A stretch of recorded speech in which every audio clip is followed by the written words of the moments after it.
오늘 은혜 받으실 하나님 말씀은 마태복음 25장 31절로 46절 말씀입니다. 인자가 자기 영광으로 모든 천사와 함께 올 때에 자기의 영광의 보좌에 앉으리니 모든 민족을 그 앞에 모으고 각각 구분하기를 목자가 양과 염소를 구분하는 것 같이 하여 양은 그 오른편에 염소는 왼편에 두리라. 그때에 임금이 그 오른편에 있는 자들에게 이르시되 내 아버지께 복받을 자들이여 나와 창세로부터 너희를 하여 예비된 나라를 상속받으라. 내가 줄일 때에 너희가 먹을 것을 주었고 목마를 때에 마시게 하였고 나그네 되었을 때에 영접하였고 헐벗었을 때에 옷을 입혔고 병들었을 때에 돌보았고 옥에 갇혔을 때에 와서 보았느니라. 이에 의인들이 대답하여 이르되 주여 우리가 어느 때에 주께서 줄이신 것을 보고 음식을 대접하였으며 목마르신 것을 보고 마시게 하였나이까? 어느 때에 나그네 되신 것을 보고 영접하였으며 헐벗은 것을 보고 옷 입혔나이까? 어느 때에 병드신 것이나 옥에 갇히신 것을 보고 가서 배웠나이까 하리니 임금이 대답하여 이르되 내가 진실로 너에게 이르노니 너희가 여기 내 형제 중에 지극히 작은 자 하나에게 한 것이 곧 내게 한 것이니라 하시고 또 왼편에 있는 자들에게 이르시되 저주를 받은 자들아 나를 떠나 마귀와 그 사자들을 위하여 예비된 영원한 불에 들어가라. 내가 줄일 때에 너희가 먹을 것을 주지 아니하였고 목마를 때에 마시게 하지 아니하였고 나그네 되었을 때에 영접하지 아니하였고 헐벗을 때에 옷 입히지 아니하였고 병들었을 때와 옥에 갇혔을 때에 돌보지 아니하였느니라 하시니 그들도 대답하여 이르되 주여 우리가 어느 때에 주께서 줄이신 것이나 목마르신 것이나 나그네 되신 것이나 헐벗은 것이나 병드신 것이거나 옥에 갇히신 것을 보고 공양하지 아니하더이까? 이에 임금이 대답하여 이르시되 내가 진실로 너에게 이르노니 이 지극히 작은 자 하나에게 하지 아니한 것이 곧 내게 하지 아니한 것이니라 하시리니 그들은 영벌에 의인들은 영생에 들어가리라 하시니라. 아멘.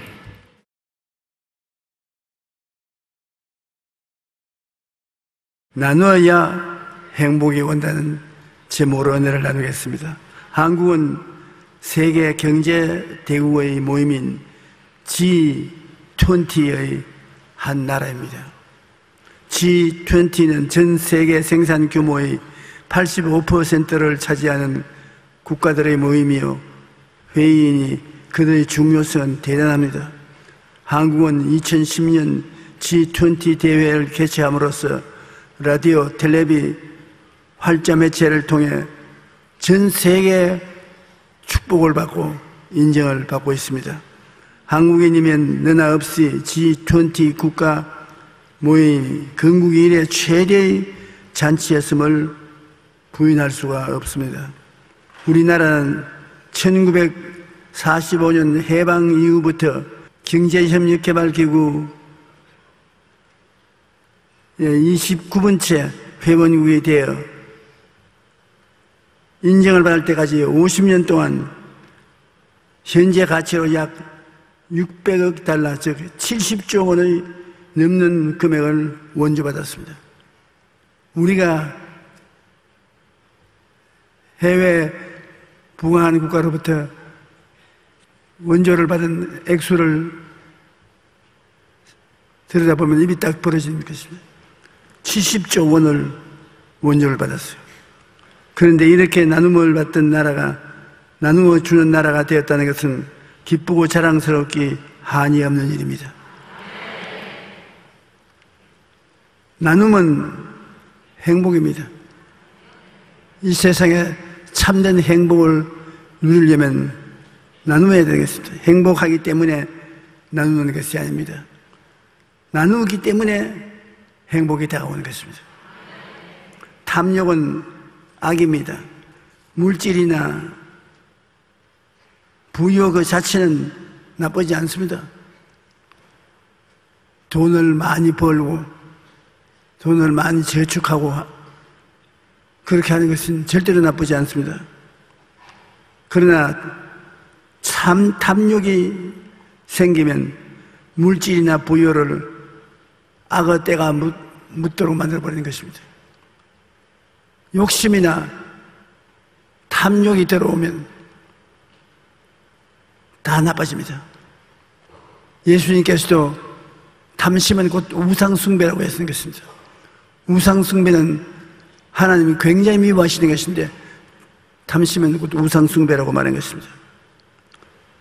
탐욕이 생기면 물질이나 부여를 악의 때가 묻도록 만들기 때문입니다. 전도서 7장 7절에 탐욕이 지혜로운 자를 우매하게 하고 뇌물이 사람의 명철을 망하게 한다고 했습니다. 물질이나 부여는 그것으로 하나님과 이웃을 섬기면 얼마든지 선이 되는 것입니다. 악이 있는 곳에 고통이 있고 슬픔이 있지만 선이 있는 곳에는 행복과 기쁨이 있습니다. 잠언서 14장 21절에 이웃을 없인 여기는 자는 죄를 범하는 자요 빈곤한 자를 불쌍히 여기는 자는 복이 있는 자다. 잠언서 3장 27절로 28절에 내 손이 선을 베풀 힘이 있거든 마땅히 받을 자에게 베풀기를 아끼지 말며 내게 있거든 이웃에게 이르기를 갔다가 다시 오라 내일 주겠노라 하지 말라고 말씀하신 것입니다. 나눔은 주님을 섬기고 기쁘게 하는 것입니다. 사랑과 행복을 나누는 것은 바로 안 보이는 주님을 모시고 사랑하고 섬기는 것이 됩니다. 마태복음 25장 40절에 내가 진실로 너희에게 이르노니 너희가 여기 한 형제 중에 지극히 작은 자에게 한 것이 곧 내게 한 것이라고 주님이 말씀하셨습니다. 잠언서 19장 17절에도 가난한 자를 불쌍히 여기는 것은 야훼께 구워드리는 것이니 그의 선행을 그에게 갚아주시리라. 가난한 사람을 돌봐주는 것은 주님께 꾀주는 것이에요. 제가 목회 중에 교회로서는 다른 교파에 비교해서 못지않게 많이 원조를 했습니다. 지금도 우리 이용훈 목사가 많은 원조를 하고 있습니다. 그 원조를 하게 된 이유가 잠언서 19장 17절 읽다가 제가 영감을 받아서 원조를 하기 시작하는 것입니다. 가난한 자를 불쌍히 여기는 것은 야훼께 구워드리는 것이니 그의 선행을 그에게 갚아주리라. 우리가 가난한 사람들 얼굴에 예수 그리스도를 보아야 되는 것입니다. 가난한 자를 도와주는 것은 예수님을 도와주는 것이다. 예수님께서 반드시 갚아준다. 참 놀랍게 가난한 사람들을 위해서 원조를 많이 하고 주의 영광을 위해서 헌금을 한 사람은 나중에 자기가 부족함에 이르렀을 때 자기가 도움을 받아야 될 때 기도가 담대하게 나오고 놀라운 응답이 오는 것입니다. 참으로 깜짝 놀랄 만한 응답이 오는 것입니다. 주님이 우리를 사랑해서 주님을 섬기고 기쁘시게 하기 위해서 갖고 있는 것을 가지고 나누면 주님이 뛸듯이 기뻐하시고 우리들을 보답해 주시는 것입니다. 사랑과 행복을 이웃과 나누지 않은 것은 주님을 박대하고 멸시함으로 하나님의 심판을 받게 되는 것입니다. 가난하고 헐벗고 굶주린 사람 못 본 채 하고 지나가는 것은 주님을 박대하는 것입니다. 나는 우리 여의도 순복음교회가 때를 어떤지 못했든지 열심을 다해서 이웃을 섬기고 있는 것을 볼 때 굉장히 마음이 즐겁습니다. 왜냐하면 우리 성도들이 주님의 도우심을 받을 터전을 마련하고 있다는 것입니다. 우리 성도 여러분께서 필요한 도움을 기도할 때 주님이 언제나 허락해 주실 줄 알고 있기 때문인 것입니다. 마태복음 25장 45절로 46절에 내가 진실로 너에게 이르노니 이 지극히 작은 자 하나에게 하지 아니한 것이 곧 내게 하지 아니한 것이라. 그들은 음벌에 의인은 영생에 들어가라. 반드시 도와줄 수 있는 건데도 불구하고 도와주지 않은 것은 범죄에 소속한 것입니다.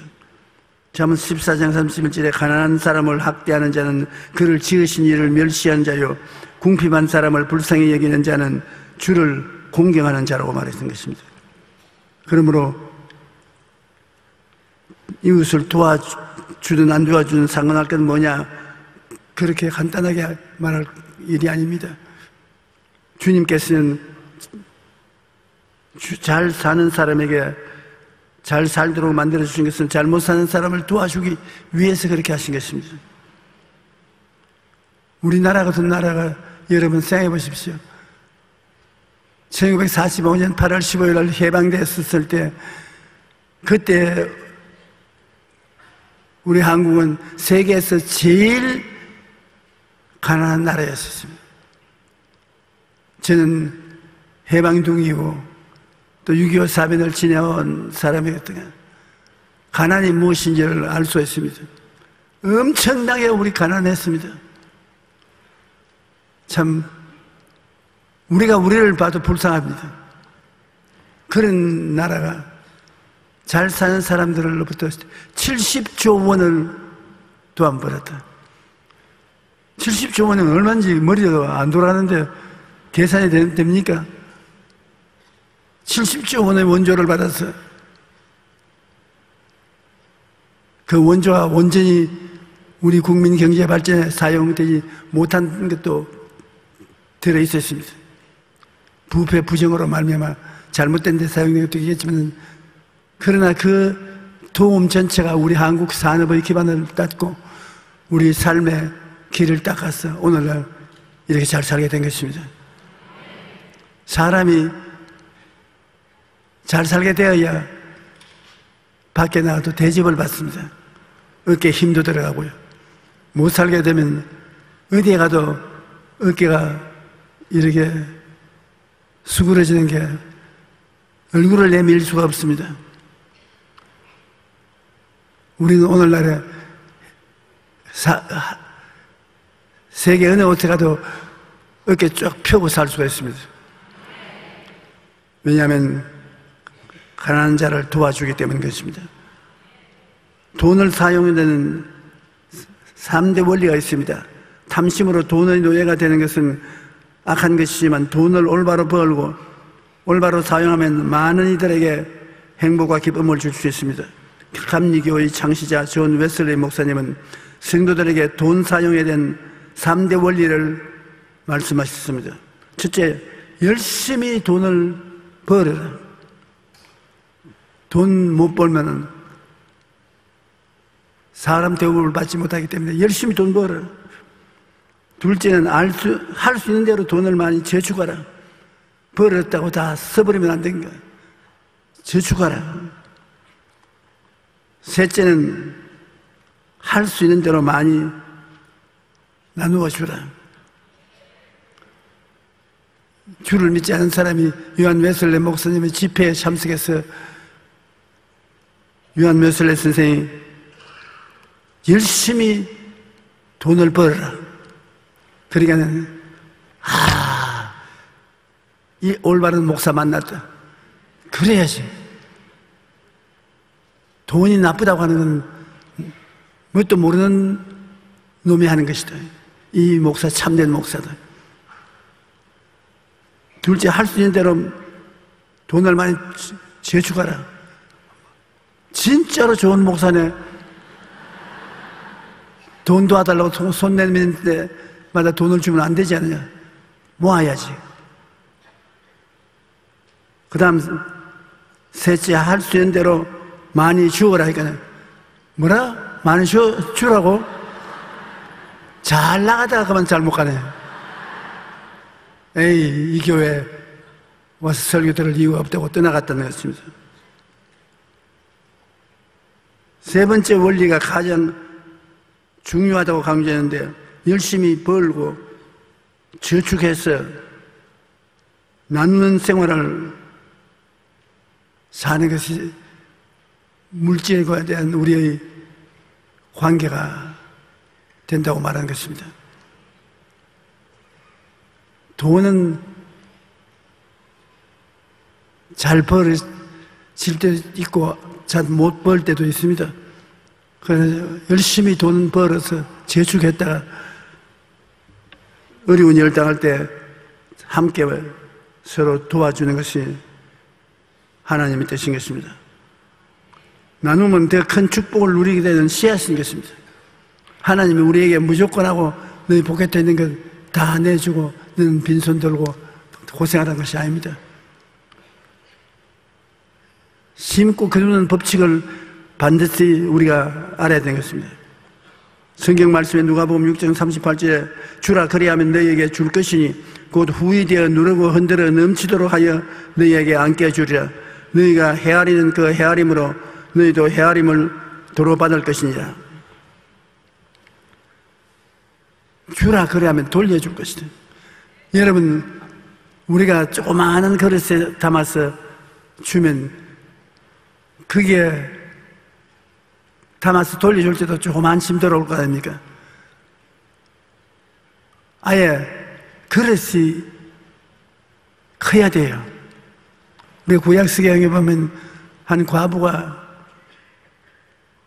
남편이 세상을 떠서 살 길이 막연했습니다. 빚을 많이 졌는데 빚쟁이들이 와서 자식들을 전부 종으로 팔아서 빚을 청산하라고 하는 것입니다. 그래서 그 여인이 엘리사를 찾아가서 당신의 종이 착하고 좋은 사람인 줄 당신이 잘 알지 않습니까? 나 모아놓은 돈 없이 죽어서 빚이 태산 같은데 자식들을 팔아서 갚으라고 하니 이 일을 어떻게 합니까? 그러니까 엘리사가 이 부인을 자세히 보시더니 집에 돌아가서 이웃에서 그릇을 빌리십시오. 그 전에 집에 무엇이 있습니까? 아무것도 없고 병에 기름이 조금 있을 따름입니다. 그러면 가서 그릇을 빌리되 빌릴 수 있는 한도 내에 많이 빌려서 문을 닫고 그 병의 기름을 그 그릇에 부으세요. 그래서 집에 돌아와서 애들에게 얘야 이웃에 와서 그릇을 빌려라. 그 옛날에는 플라스틱 그릇도 없었기 때문에 그릇이 많지 않았어요. 있는 힘을 다해서 그릇을 빌려서 집 마당에 가득하게 해놓고 난 다음에 그 다음 병에 있는 기름으로 부으니까 아무리 부어도 기름은 졸졸졸졸졸졸 늘 나오는 겁니다. 여러분, 하나님은 없는 것을 있게 하는 전문입니다. 5병 이후로 5,000명 모이고 12바구니 남게 했지 않습니까?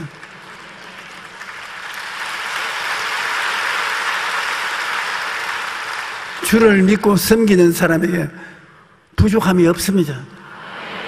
우리가 믿음을 잘못 믿으면 그렇게 되지만 잘 믿는 사람은 하나님은 언제나 부족함이 없이 공급하는 것을 알 수 있습니다. 그 부인이 그래서 기름을 붓는데 기름에 가득 차면 또 옮겨라, 또 가져오너라, 또 나중에는 또 기름병을 옮겨놓고 그릇 가져오너라 하니까 어머니 이제 그릇이 없습니다. 아주 그냥 그릇마다 기름이 철철 넘칩니다. 그래 엘리사에게 가서 기름이 모든 그릇에 넘쳐난다고 하니까 엘리사가 그걸 팔아가지고서 그 돈으로 빚을 갚고 나머지는 생활비에 사용하라고 그렇게 말한 것입니다. 주라. 그래야면 돌려줄 것이니 곧 후이되어 눌러 얹어 넘치게 안겨주는데, 여기에서도 우리가 주고받는 법칙에 의해서 빌려주고 마음속에 하나님께 돌려받을 때 큰 그릇에 돌려받을 것을 꿈꿔보아야 되는 것입니다. 우리가 생각하고 꿈꾸는 것이 우리의 삶의 안내자가 되는 것입니다. 여러분, 생각과 꿈은 여러분을 만들어가는 것입니다. 여러분이 긍정적으로 생각하고 적극적인 꿈을 꾸면 생각과 꿈이 그것이 이루어지도록 여러분을 이끌어가는 것입니다. 우리 예수 믿는 사람 우리 힘으로만 산다고 생각하지 마십시오. 여러분이 성경을 읽고 마음속에 하나님의 은총을 생각하고, 꿈은 생각보다 더 구체적인 것입니다. 꿈을 바라보면 생각과 꿈이 손을 잡고 이리 오시오, 으이샤 으이샤, 여러분을 이끌고 그것이 이루어지도록 만들어주는 것입니다. 그냥 가만히 있지 마세요. 여러분이 인생을 사는 것도 있지만은, 여러분이 기도하고 꿈꾸는 사람은 생각과 꿈이 여러분을 이끌어가는 것입니다. 가만 보면 희한합니다. 희한하게 이끌어가요. 없는 것을 있게 하시고, 안 보이는 것이 보이게 하시고, 갖고 있지 않는 것을 갖게 꿈이 이끌어가는 것입니다. 꿈이 없는 백성은 망한다고. 우리가 꿈이 없으면 여러분을 이끌어갈 곳이 없지 않습니까? 그러니 그 자리에 망하고 마는 것입니다. 개인도, 집안도, 국가도 꿈이 있으면 꿈이 여러분에게서 이리 오십시오, 따라오십시오, 안내해서 이루어지게 하는 것입니다. 여러분께서 앞으로 희한한 일을 경험하고 살리거든 꿈을 꼭 꾸십시오. 그리고 하나님께 기도하면 꿈이 여러분을 이끌어가는 것입니다. 희한한 일이 생기는 것입니다. 사도행전 20장 35절에 범사에 여러분에게 모범을 보여준 바와 같이 수고하여 약한 사람들을 돕고, 또 주 예수께서 친히 말씀하신 바 주는 것이 받는 것보다 복이 있다 하심을 기억해야 할 것이다. 주는 분이 받는 것보다 복이 있는 것은 사실 아닙니까? 성경에 보면 이방인 장교가 있었습니다. 이방인 장교 이름은 고넬료인데, 자기 밑에 100명의 군대를 거느리고 있으면 백부장이라고 말합니다.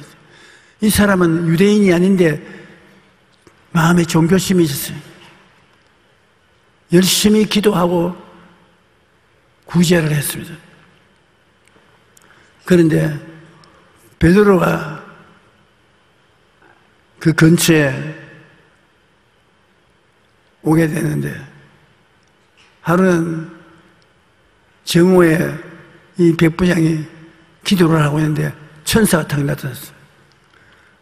깜짝 놀랐습니다. 어떻게 해서 찾아오셨습니까? 내가 기도를 열심히 하고 구제를 많이 해서 하나님 앞에 기억한 바가 되었다. 유대인도 아닌 이방인인데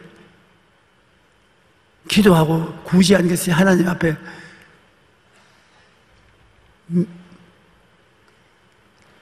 올라가서 하나님이 기억한 바 되었어. 너 베드로를 불러라. 너에게 구원의 길을 가르쳐 줄 것이다. 그래 병사를 보내서 베드로 묵는 집에 가서 베드로를 모시고 왔습니다. 사도행전 10장 1절로 5절에 있는 말씀인데, 가이사라에 고넬료라는 사람이 있으니 이달리아 부대라 하는 군대의 백부장이라.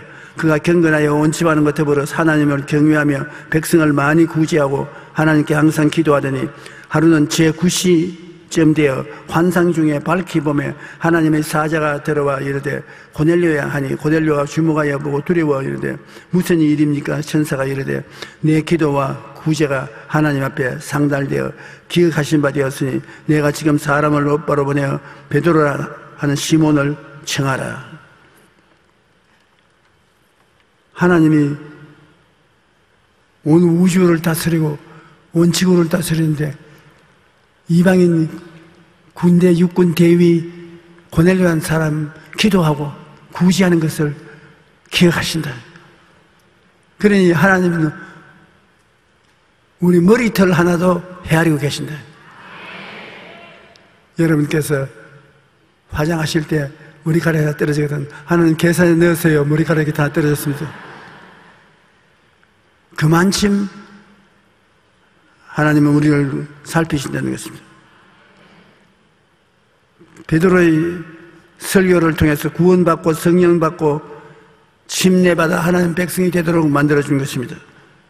베드로가 이 말을 할 때 성령이 말씀 듣는 모든 사람에게 내려오시니 베드로와 함께 온 할례 받은 신자들이 이방인들에게도 성령 부어주심으로 말미암아 논란이 있는 방언을 하며 하나님 높임을 들음이라. 이에 베드로가 이르되 이 사람들이 우리와 같이 성령을 받았으니 누가 능히 물로 침례 베품을 금하리요 하고 명하여 예수 그리스도의 이름으로 침례를 베풀리라.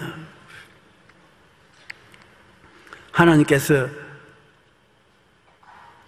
기도하고 구제하는 고넬료를 이쁘게 보시고 베드로를 통해서 하나님 말씀을 전하게 하시고 믿음으로 말미암아 죄사함을 받고 구원받고 성령 충만이 받는 은총을 얻도록 해 주셨습니다. 그러므로 내가 뭐 이렇게 한다고 누가 알아주나? 절대 그렇지 않습니다. 하나님께서 여러분이 기도드리는 것 다 듣고 계십니다. 구제하는 것 다 기억한 바 되어 있습니다.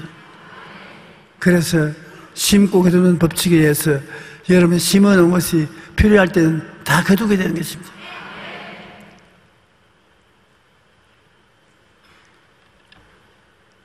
전기를 생산하는 축구공을 여러분 본 적이 없지요? 아직도 전 세계 4사람 중 1명은 전기기계 없이 등유를 사용하고 호롱불로 생활하고 있습니다. 그런데 매년 160만 명이 호롱불을 사용하는데 그 등유에서 연기가 나와서 그 연기에 목숨을 잃고 있습니다. 160만 명이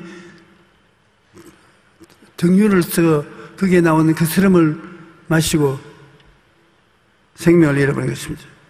특히 등유 램프에서 나오는 연기는 어린이들에게 매우 치명적인데 이 사실을 알게 된 2명의 하버드 대학 여학생 줄리 실버인과 제시카 매튜스가 어떻게 하면 아프리카의 어린이들에게 전기를 공급할 수 있을까 고민하며 기도하고 하나님께 간구했습니다. 남을 도우려 하는 그들의 간절한 마음은 몇 년 후 기적으로 나타났습니다. 바로 전기를 만들어내는 축구공을 발명하는 것입니다. 축구공에 센서와 발전기를 넣어서 30분 동안 축구를 하면 3시간 동안 쓸 수 있는 전기가 충전되는 것입니다. 그 여학생 2사람이 만드는 축구인데 축구를 가지고 놀면은 축구 안에 있는 센서가 자극을 받아서 전기를 생산해서 그 전기를 저녁에 집에 가지고 와서 불도 밝히고 라디오도 듣고 요새는 텔레비도 볼 수 있어요. 희한한 것을 발명했습니다. 그래서 낮에는 축구하며 놀고 밤에 되면 그 축구공이 집안일을 환하게 밝히는 램프가 됩니다. 그 불빛 아래서 밥도 먹고 책도 읽고 간단한 전자제품도 사용할 수가 있게 된 것입니다. 현재 이 축구공을 만들어 보급하는 일에 많은 사람이 후원하고 있는데 도움을 주는 외에도 의도 받는 이도 모두 행복합니다. 자기가 가진 재능의 물질로 하나님 이웃을 섬기면 이처럼 많은 사람이 행복과 기쁨을 누릴 수가 있는 것입니다. 여기 역시 내 기술과 내 노력으로 이웃을 편하게 하고 잘 살게 하려 하면 도움을 받는 자도 행복하고 도우는 자도 행복한 것입니다. 평생 인도의 비민가에서 봉사했던 테레사 수녀는 그처럼 힘든 봉사를 평생 할 수 있은 이유에 대해 이렇게 말했습니다. 가난한 사람들이 그들 얼굴 속에 예수님을 보이기 때문에 그가 인도에 봉사하지 않을 수 없었다는 말을 했습니다. 우리는 가난하고 약한 자들을 돌아봄으로써 주님을 사랑하고 섬기는 일을 할 수 있는 것입니다. 마태복음 25장 40절에 너희가 여기 내 형제 중에 지극히 적은 자 하나에게 한 것이 곧 내게 한 것이라 주님께서 그렇게 말씀하시는 것입니다. 만약 주님께서 여러분 집에 신방 오신다면 상다리가 부러지도록 대접할 것입니다. 아무리 가난해도 주님께 냉수 한 그릇 드리지 못할 집은 없을 것입니다. 그런데 주님께서 신방을 오시지 않아도 주님께 냉수 한 그릇 대접할 수 있는 방법이 있습니다. 바로 우리 주변에 가난한 이웃을 찾아가서 예수 이름으로 냉수 한 그릇 대접하면 예수님이 직접 대접받은 것과 같다고 성경은 말하고 있는 것입니다. 예수님이 말씀하시기를 누구든지 제자의 이름으로 이 적은 자 중 하나에게 냉수 한 그릇 주는 자는 내가 진실로 너에게 이르노니 그 사람이 결단코 상을 잃지 아니하리라. 그러므로 우리는 어려운 이웃들을 돌아보고 나누고 베푸는 삶을 통해 우리 주님을 대접하게 되는 것입니다. 저는 제가 전도사를 일할 때부터 시작해서 우리 교회에 50년 동안 목회하는 동안에 신은 구두가 많아요. 그래서 신을 신은 구두도 한 50켤레 돼요. 옷도 그때부터 입은 양복이 수십 벌 있어요. 신이 필요한 사람들에게 오세요. 그리고 양복이 필요한 사람 오세요. 그거 다 정리하고 싶습니다. 더구나 오늘 이 설교를 하고 난 다음에 이 설교가 여러분이 들으라고 한 것이 아니라 날 들으라고 한 것이기 때문에 벽장에 걸려있는 게 좋지 않습니다. 옷이 필요한 사람 오십시오.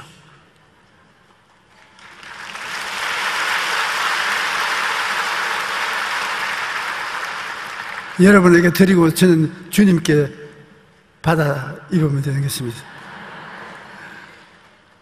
탐욕은 개인의 삶을 부패시키고 사회와 국가를 부정부패하게 하고 사람들의 삶을 불행하게 합니다. 사랑과 행복을 나누면 선과 기쁨과 행복이 나타납니다. 우리 한국이 지속적으로 하나님의 세계 속에서 환영을 받고 복의 근원이 되기 위해서는 항상 있는 것을 감사하고 고난당하는 사람과 사랑과 도움을 나누는 것입니다. 그러면 행복과 기쁨과 보람을 갖고 살 수 있는 것입니다.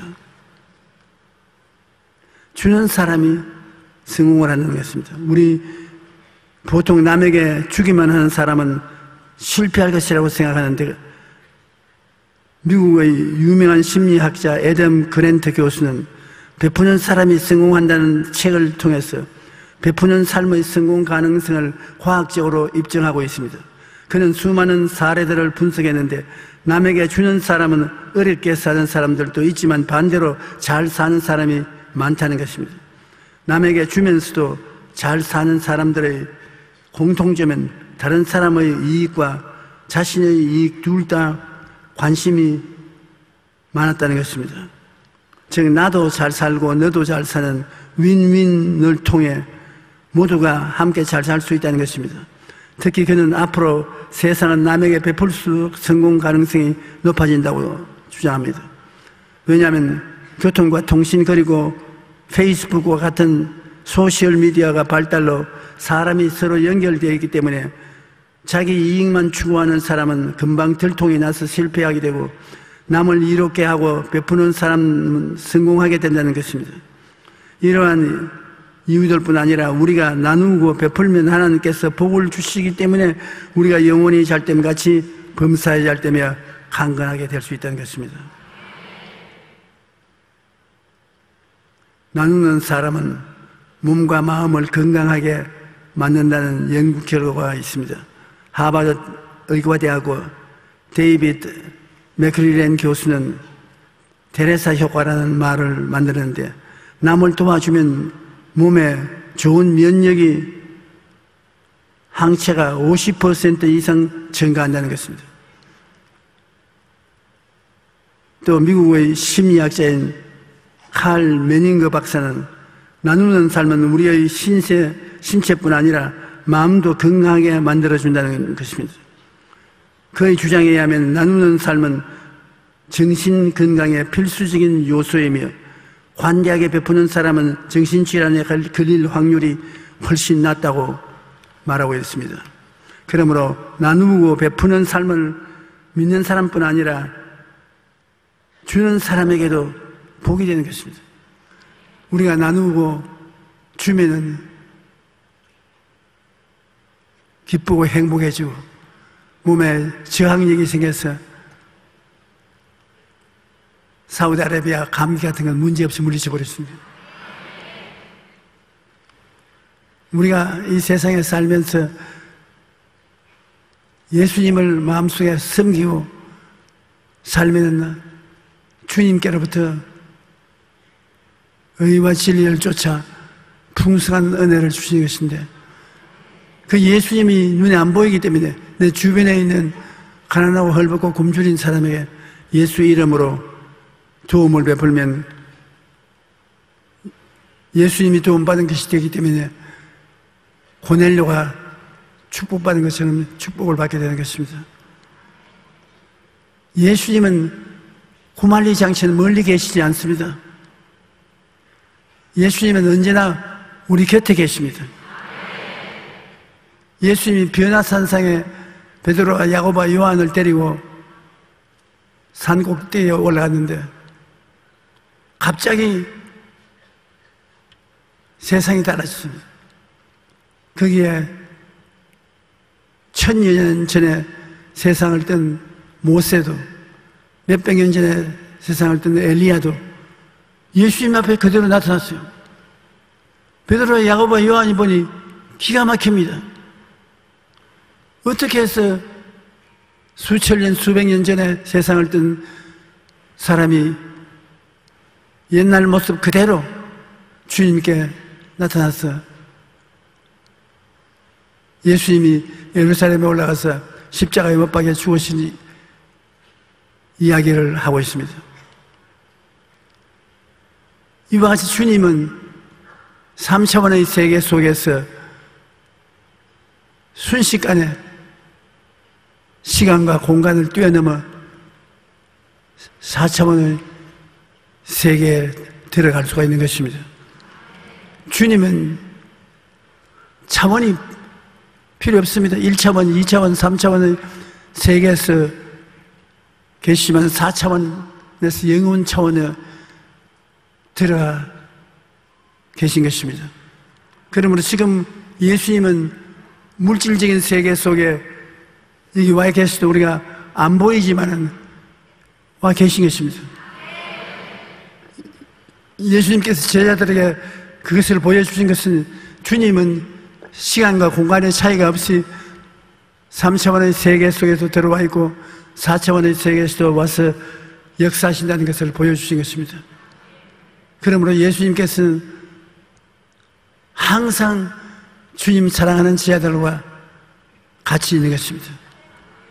그러므로 주님이 우리와 같이 있는 목적은 죄 사함을 주시고 귀신을 쫓아내시고 병을 고치시고 없는 자를 있게 만들어 주시는 좋으신 하나님이신 것입니다.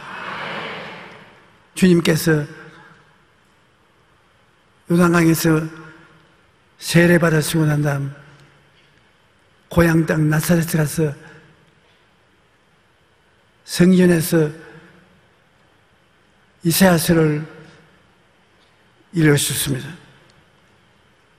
주의 성령이 임하신 것은 나라를 보내서 가난한 자에게 복된 소식을 전하러 왔다. 예수 믿으면 복받는 이유는 예수님께서 이 세상에 보내심을 받은 목적이 복된 소식을 전하러 왔다. 여러분에게 복된 소식을 전하러 왔다는 것입니다. 그러므로 우리는 언제든지 긍정적인 마음을 가지고서 예수님이 우리와 함께 계신다는 것을 알아야 되는 것입니다. 그다음 포로된 자에게는 자유를 주러 받다. 마귀에 포로되고 죄악에 포로된 자에게는 자유를 주고 눈먼 자에게는 다시 보게 한다. 육신의 눈이 아닌 영적인 장님이 다 되어 있는데 그 눈을 열어서 영적인 세계를 보게 해준다. 여러분은 눈을 열어서 영적인 세계를 보게 해주시기 때문에 예수를 믿고 오늘 교회에 나와 계신 것입니다. 눌린 자를 자유케 하고 마귀가 와서 누르면 병이 걸리는 것입니다. 누른 자를 자유케 하고 하나님의 은혜의 해를 전파로 받다. 믿음으로 말미암아 값없이 구원을 얻는 복음을 전하러 왔습니다. 그런데 예수님이 와 계신 곳에는 자유와 해방이 언제나 있는 것입니다. 자유와 해방을 누리게 되는 것입니다. 그러므로 우리는 예수님 앞에 나와서 예수님의 이 축복을 생각하고 긍정적이고 적극적이고 창조적으로 예수님이 영혼이 잘 되고 범사에 잘 되며 강건하게 축복을 주러 오시다는 것을 생각하고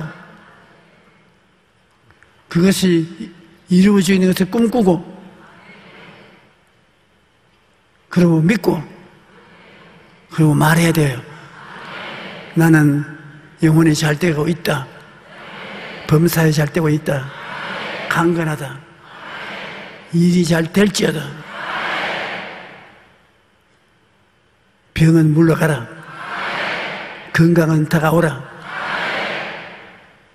행복하라. 평안하라. 그렇게 말해야 되는 것입니다. 그러므로 예수 그리스도는 종교적인 의식을 위해서 온 것이 아닙니다. 여러분을 데리고 자유와 해방을 누리게 하기 위해서 그렇게 하신 것입니다. 오늘 이 자리에 주님께서 여러분 보고 가난한 자에게 복된 소식을 전하러 내가 왔다. 주님 저에게 와 계시니 마음도 몸도 생활도 부유하게 하여 주시옵소서. 포로된 자에게는 자유를 줄 테다. 내가 너에게 자유를 주려고 십자가에 못 박여 몸지고 비열로 쓰시 믿음의 구석에 있어서 종의 멍에를 매짐해라. 자유인으로 선포하라. 그러므로 생각하고 꿈꾸고 믿고 말함으로 여러분의 생활을 만들어가는 것입니다. 여러분 꼭 이 말을 마음에 관심을 가져주세요. 보고 믿고 말하라. 여러분의 생활 가운데 바라봄의 법칙을 통해서 난 꼭 저렇게 되어야 되겠다는 것을 보고 생각하는 것입니다. 나는 꼭 성공해야 된다는 것을 보고 생각하고 그 다음 본격적으로 그렇게 되어가는 여러분 자신을 꿈꾸어야 되는 것입니다. 꿈꾸고 그 다음에는 믿습니다. 주여 믿습니다. 그 다음에 말해야 되는 것입니다. 좋은 일이 일어나고 있다. 하나님 능력이 나타나고 계시다. 너는 기뻐하라. 말하는 것입니다. 이렇게 해서 여러분의 생애를 만들어가는 것입니다. 하나님께서 여러분과 같이 계셔서 기뻐하고 즐거워할 것입니다. 여러분은 머리가 되고 꼴이 되지 않고 위에 있고 아래 내려가지 않고 남에게 꾸어줄지라도 꾸지 않은 사람이 되어가고 있다고 생각하고 바라봅니다. 그렇게 된 줄 믿습니다. 여러분께서 긍정적으로 그렇게 늘 시인을 하십시오. 하나님께서 역사해 주실 것입니다.